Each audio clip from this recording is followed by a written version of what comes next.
morning, student. Today we are going to start next point of the indefinite integration.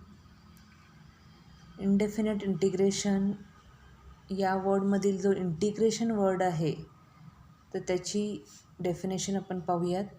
If derivative of F of x is equal to G of x, derivative term मी मागच्या लेक्चरला घेतलेली आहे. If derivative of F of x is equal to G of x, then integration of g of x into d x is equal to f of x plus c. तर हे direct मी या ठिकाणी लिहिलेलं आहे. हे कसं आलं हे आपण पुढे पाहणार आहोत. त्या ठिकाणी derivative of F of x is equal to G of x, derivative is also denoted as f dash of x is equal to g of x. तर या ठिकाणी f dash of x is equal to g of x. Here the integration of g of x म्हणजे इथे दाखवलेलं आहे पहा, integration of g of x with respect to x म्हणजेच dx is f of x. Here the integration of g of x with respect to x is f of x, or f of x is called primitive of g of x. जर integration of g of x is f of x असेल, then f of x is called primitive of g of x. For example, we know that the derivative of x cube with respect to x is 3x square. आपल्याला माहीत आहे x raise to N असेल तर त्याचा formula काय आहे, power into एकनी power कमी म्हणजेच एक्स क्यूबची डेरिव्हेटिव्ह येईल 3x square. D by D x of x cube is equal to 3x square and integral of 3x square with respect to x is x cube. म्हणजेच derivative of function is equal to derivative of F of x is equal to G of x असेल तर integration of अगदी opposite असते. हे D x इकडे जाणार, इथे integration sign येणार. हा इंटिग्रेशन साईन आहे. Integration of g of x into d x is equal to काय येणार, f of x. Okay, and we can write it as integration of 3x square into d x is equal to x cube. Here this sign, हे बघा या ठिकाणी this is shown with the sign of integration, namely this symbol. Okay,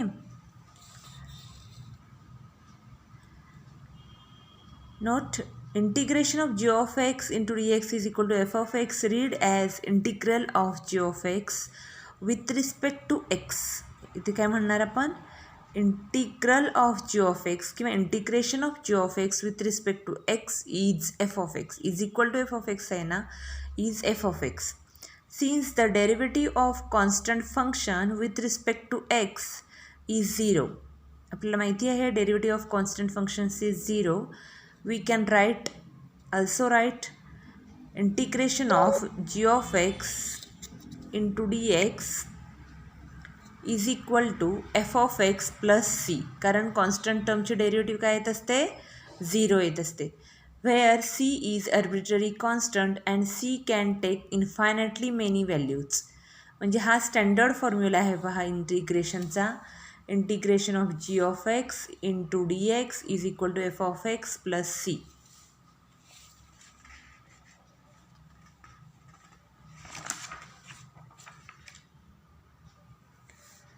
त्यानंतर इंटिग्रेशनचे काही फॉर्म्युले आहेत.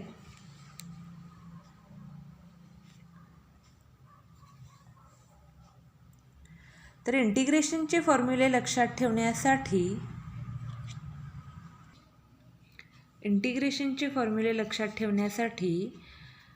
डेरिव्हेटिव्हचे फॉर्म्युले आपण read करून त्याच्यावरून इंटिग्रेशनचे कसे फॉर्म्युले आले ते पाहणार आहोत. Okay, elementary integration formulae. D by D x of x raise to N plus 1 upon N plus 1.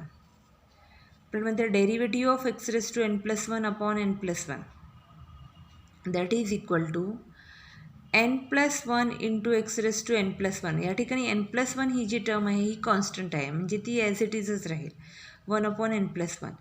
आणि x raise to N plus 1ची डेरिव्हेटिव्ह काय येणार, n+1नी मल्टिप्लाय करणार, पॉवर इंटू एकनी पॉवर कमी म्हणजेच n+1 into x raise to N.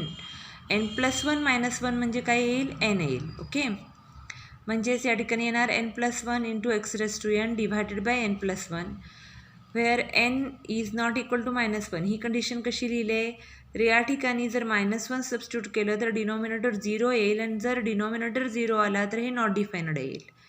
म्हणजे या ठिकाणी derivative of x raise to एनचा फॉर्म्युला वापरला आहे पहा इथं, एक्स रेस टू n+1 म्हणजे इथे वापरला आहे. आणि हे जे 1 जो डिनॉमिनेटरमध्ये आहे ती कॉन्स्टंट टर्म आहे ती ॲज इट इज ठेवले, का तर ती मल्टिप्लिकेशनमध्ये कॉन्स्टंट टर्म आहे 1/n+1 म्हणून ती ॲज इट इज ठेवले. या ठिकाणी मिळणार d/dx of x raise to n+1 divided by n+1 मिळेल आपल्याला n+1 गेट कॅन्सल, मिळणार एक्स रेस टू n. याच्यावरून आपण इंटिग्रेशन फॉर्म्युला काढू शकतो. Integration of x raise to n into dx is equal to, कारण derivative of f(x) is equal to g(x) असेल तर integration of g(x) into dx is equal to f(x) असतो.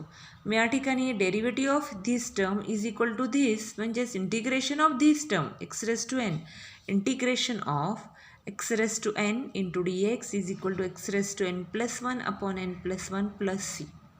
Okay, तर d/dx of ax plus b. आता या ठिकाणी x हे variable असेल तर सिम्पल आहे की x raise to n+1 upon n+1 हे पाठच करावं लागतो ह्या फॉर्म्युला. जसं derivative of x raise to n आपण पॉवर इंटू एकनी पॉवर कमी म्हटलं, तसं integration of x raise to n into dx is X raise to n+1 upon n+1 plus c. Okay, तसंच जर एक्सच्या ऐवजी जर ax प्लस b अशा प्रकारचं जर फंक्शन असेल तर कसं फाइंड आउट करणार, तर त्यासाठी आधी डेरिव्हेटिव्ह पहा. Derivative of ax plus b whole bracket raise to n+1 upon n+1 into a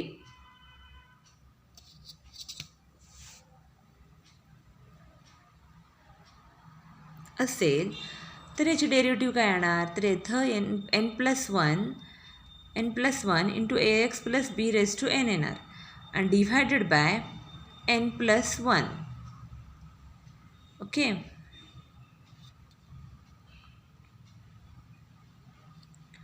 therefore derivative of ax plus b whole bracket raised to n+1 upon n+1 into a is equal to आपल्याला काय मिळालं, ax plus b whole bracket raised to n. म्हणून integration of this term, integration of ax plus b whole bracket raised to n into dx is equal to काय मिळणार, ax plus b whole bracket raised to n+1 upon n+1 into 1 upon a into 1 upon a plus c. आता बघा, हा आपण standard formula म्हणतो, पण नेहमीची पद्धत काय आहे काढण्याची, तर ax plus B, integration of ax plus B whole bracket raise to n into dx याचे इंटिग्रेशन फाइंड आउट करत असताना एक्स रेस टू एनचा जो फॉर्म्युला आहे तो आपण वापरणार, ax plus B whole bracket raise to n+1 upon n+1 into, जसं डेरिव्हेटिव्हमध्ये आपण इंटू डेरिव्हेटिव्ह ऑफ आतमधल्या पार्टच्या डेरिव्हेटिव्हने आपण त्याला मल्टिप्लाय करत असतो. ओके, आणि त्यामुळं तो एक गेट कॅन्सल, इथं आतमधल्या पार्टच्या डेरिव्हेटिव्हने आपण काय करत असतो, मल्टिप्लाय करत असतो. आणि इथं मात्र आतमधल्या पार्टच्या डेरिव्हेटिव्हनं आपण त्याला डिवाइड करत असतो. म्हणून या ठिकाणी इंटू काय केलेलं आहे, 1 अपॉन a. एवढं लक्षात ठेवायचं. ax प्लस बी ह्या आतमधला जो पार्ट आहे त्यातले एक्सचा जो कोइफिशियंट आहे ax, म्हणजे ह्या axच्या डेरिव्हेटिव्ह काय येणार, a येणार. तर त्या एनं आपण त्याला डिवाइड करणार इथं, आणि इथं आपण त्याला मल्टिप्लाय केलं होतं. इथं ax plus B whole bracket raise to n+1 हे n+1 कॉन्स्टंट आहे ते आपण तिथेच ठेवलं, पण हे ax प्लस बी आतमधल्या पार्टच्या डेरिव्हेटिव्हनं जे त्याला आपण मल्टिप्लाय करतो ते आतमधल्या पार्टचे डेरिव्हेटिव्ह म्हणजे axचे डेरिव्हेटिव्ह काय येईल, a येईल. त्याने आपण इथं मल्टिप्लाय करणार, इथं aनं मल्टिप्लाय करणार आणि इथं aनं मल्टिप्लाय केल्यामुळं हा a आणि तो a कॅन्सल आउट होऊन अशा पद्धतीची टर्म राहिलेली असणार आहे शिल्लक. आणि त्यातला पण n+1 आणि n+1 कॅन्सल आउट होऊन मिळणार ax+b whole bracket raise to n. म्हणजे हा फॉर्म्युला आला कसा याच्यासाठी हे केलेलं आहे. तर फक्त डायरेक्ट फॉर्म्युला लक्षात ठेवला तरी चालतो. Integration of ax+b whole bracket raise to n into dx is ax+b whole bracket raise to n+1 upon n+1 divided by आतमधल्या पार्टच्या डेरिव्हेटिव्हनं डिवाइड केलं. म्हणजेच ax+b मधला आतमधला पार्ट जो आहे त्याच्या एक्सच्या कोइफिशियंट काय येणार, axचं डेरिव्हेटिव्ह काय येणार, a येणार, म्हणून एने त्याला डिवाइड केलं. म्हणजे ते लिहिताना लिहिलं 1/a+c. Okay. This result can be extended for n replaced by any rational number p by q. म्हणजे nच्या ऐवजी कुठलाही रॅशनल नंबर असला तरी देखील आपण ते सॉल्व करू शकतो ह्याच मेथडनी, ह्याच फॉर्म्युलेनी. हे बघा, लक्ष द्या. एक example, evaluate 2x³ - 5x + 3 divided by x + 4 divided by x⁵. या ठिकाणी इंटिग्रेशन काढायचं आहे, इव्हॅल्युएट करायचं म्हणजे जसं इंटिग्रेशन फाइंड आउट करायचं आहे. Integration of 2x³ - 5x + 3 divided by x + 4 divided by x³ into dx. या ठिकाणी इंटिग्रेशन काढत असतानाची पद्धत आहे की जर ह्या व्हेरिएबलला जो कॉन्स्टंट टर्म मल्टिप्लिकेशनमध्ये जर असेल तर ती कॉन्स्टंट टर्म बाहेर काढायचं आणि इंटिग्रेशन आतमध्ये लागू करायचं. म्हणजे हे झालेलं आहे 11thलाच. 2 integration of x³ into dx. Constant term बाहेर काढायची आणि इंटिग्रेशन आतमध्ये अप्लाय करायचं. 2 integration of x³ into dx -5 integration of x into dx. हा dx त्याच्याबरोबरती हे इंटिग्रेशन सिम्बॉल आला की तिथं हा dx यायलाच पाहिजेत. प्लस या ठिकाणी 3 आहे बघा इथं. 3 integration of 1/x into dx plus 4 integration of 1/x⁵ into dx. Therefore 2 into x³ formula आहे x⁻n+1 अपॉन n+1 म्हणजे x⁻³ + 1 4 येईल divided by 4 -5 x² divided by 2 plus 3 log of mod x. या ठिकाणी लॉग ऑफ मॉड x लिहिलं तरी चालेल, log x लिहिलं तरी चालेल, प्लस 4 x⁻⁻4. आता x⁵ आहे. हा x⁵ डिनॉमिनेटरमध्ये जो आहे तो वरती न्यूमरेटरमध्ये गेल्यानंतर होईल x⁻⁻5. मग x⁻⁻5 + 1 येणार x⁻⁻4. x⁻⁻4 divided by -4 plus c. That is equal to x⁻4 divided by 2 - 5/2 into x² plus 3 into log of mod x minus 1/x⁴ plus c.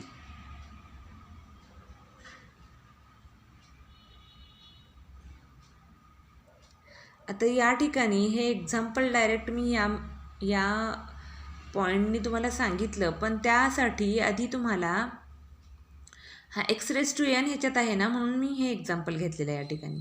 पण बाकीचे फॉर्म्युले, आता हा लॉग ऑफ 1/xचा लॉग ऑफ मॉड x जो formula आहे तो आपण आधी घेतला नव्हता. आपल्याला माहिती आहे की derivative of log x is 1/x म्हणून integration of 1/x is log x. त्याच्यावरून काय होणार आहे, हे होणार आहे. पण त्याच्यासाठी आपण पुढचे फॉर्म्युलेस आधी पाहूयात. सेकंड फॉर्म्युला आपल्याला माहिती आहे derivative of x is equal to 1 integration of 1 into dx is equal to x plus c. अगदी उलटा, डेरिव्हेटिव्हच्या अगदी उलटं integration. Integration of 1 into dx is equal to x plus c.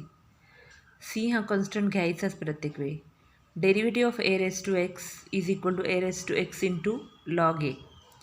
Integration of a⁻x into dx is equal to a⁻x divided by log a. इथं multiplication आहे, इथं divided by log a plus c.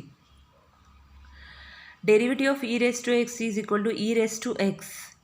Integration of e⁻x into dx is equal to e⁻x plus c. Derivative of sin x is equal to cos x. Integration of cos x into dx is equal to sin x plus c. आता इथं बघा, cos x असताना sin x directly लिहायचो, पण जर cos of जर a x plus b function वेगळं असेल, व्हेरिएबल वेगळं असेल, cos of a x plus b असेल, तर त्याच्या आतमधल्या पार्टच्या डेरिव्हेटिव्हनं त्याला डिवाईड करायचं. म्हणजे integration of cos of a x plus b येईल sine of a x plus b, आणि डिवाईड करायचं एनी, म्हणजे ए एक्सची डेरिव्हेटिव्ह काय आहे, ए आहे, एनी डिवाईड करायचं. म्हणजेच ते लिहिताना त्यांनी लिहिले into 1/a plus c. Derivative of cos x is equal to minus sine x. जसं डेरिव्हेटिव्हमध्ये मी ॲन्सरमध्ये मायनस साईन म्हणून सांगितलेलं आहे, साईनला मायनस असते. Integration of sine x into d x is equal to minus cos x. इंटिग्रेशनमध्ये मायनस कॉस असते आणि डेरिव्हेटिव्हमध्ये मायनस साईन असते. मग integration of sine of a x plus b into d x is equal to येईल minus cos of a x plus, कारण sine x असतोय minus cos x, मग sine of a x plus b येणार minus cos of a x plus b, आणि आतमधल्या पार्टच्या डेरिव्हेटिव्हनं त्याला divide करायचं. म्हणजे ए एक्स प्लस बीच्या डेरिव्हेटिव्हनं त्याला डिवाईड केलं म्हणजे आलं a plus c. Derivative of tan x sec square x, मग integration of sec square x into d x is equal to tan x plus C.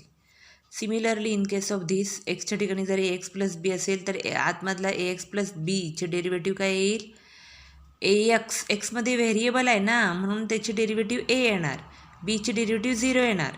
मग ए एक्सची डेरिव्हेटिव्ह ए येणार, त्यांनी त्याला डिवाईड करायचं. म्हणजे tan of a x plus b divided by a plus c. हे आपण एच्या ऐवजी 1/a असं मल्टिप्लाय 1/a देखील लिहू शकतो. डेरिव्हेटिव्ह ऑफ सेक एक्स असते sec x into tan x. मग integration of sec x into tan x येईल sec x plus c. Integration of sec x into tan x येईल sec x. Integration of sec of a x plus b into tan of a x plus b into d x येईल sec of a x plus b divided by a plus c. Okay, कारण sec x into tan x असतं सेक x, मग sec of a x plus b into tan of a x plus b येईल sec of a x plus b divided by आतमधल्या पार्टचे derivative a. आता integration of k into f of x into d x is equal to काय येणार, हे मगाशी सांगितलं होतं पहा. अशा प्रकारची एखादी कॉन्स्टंट टर्म आणि एखादा फंक्शन असेल तर आपण के बाजूला काढून integration of F of x into d x असं लिहू शकतो.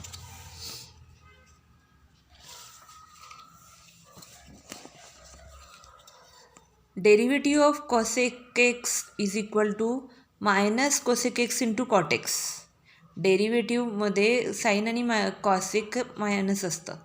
मग derivative of cosec x is equal to minus cosec x into cot x. मग integration of cosec x into cot x is equal to minus cosec x plus c. तसंच same जर a x plus b असेल तर any त्याला divide करतात. झालं. Derivative of cot x is equal to minus cosec square x. जसं derivative of tan x is equal to sec square x असते, तसं derivative of cot x is equal to minus cosec square, इथं minus sign आहे पहा, minus cosec square x. That is therefore tends to integration of cosec square x is equal to minus cot x plus c. झालं. आणि जर a x plus b असेल तर त्यातल्या ए एक्सच्या म्हणजे ह्या पूर्ण टर्मच्या डेरिव्हेटिव्हनं त्याला डिवाईड करायचं. Derivative of log x is equal to 1/x. हा एक्स हा डिनॉमिनेटरमध्ये आहे म्हणून तो स्ट्रिक्टली ग्रेटर दॅन 0 असायला पाहिजेत. Derivative of log x is equal to 1/x. मग integration of 1/x is equal to log x plus c. ही टर्म मगाशी आपण त्या एक्झाम्पलमध्ये वापरली, log x plus c, where x is not equal to 0. also integration of 1/ax plus b काय येईल log of a x plus b divided by आतमधल्या पार्टच्या डेरिव्हेटिव्हनं डिवाईड करायचं divided by a plus c. डेरिव्हेटिव्हमध्ये आतमधल्या पार्टच्या डेरिव्हेटिव्हनं मल्टिप्लाय करायचं आणि इंटिग्रेशनमध्ये आतमधल्या पार्टच्या डेरिव्हेटिव्हनं डिवाईड करायचं. आता हे 3 थेरम आहेत, पण हे स्टेटमेंट आपण पुढच्या लेक्चरला पाहूयात. आता या ठिकाणी आपण थांबत आहोत. Okay, thank you.